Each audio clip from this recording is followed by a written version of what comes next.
Hello दोस्तों, प्रणाम। मैं सुमन गुप्ता अपने यूट्यूब चैनल पर आप सभी का स्वागत करती हूँ।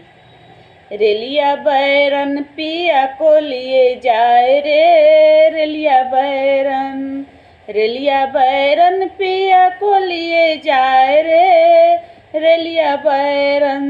जवने टिकटवा से पिया मोरे जई हैं, जवने टिकटवा से पिया मोरे जई हैं, पिया मोरे जई हैं, हो पिया मोरे जई हैं।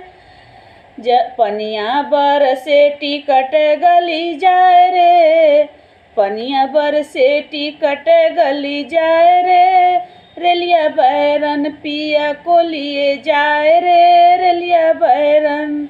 जवने सहरिया में पिया मोरे जई हैं, जवने सहरिया में पिया मोरे जई हैं, पिया मोरे जई हैं, हो पिया मोरे जई हैं। जवने सहरिया में पिया मोरे जई हैं, अगिया लगे सहर जरी जाए रे, रेलिया बैरन पिया को लिए जाए रे, रेलिया बैरन।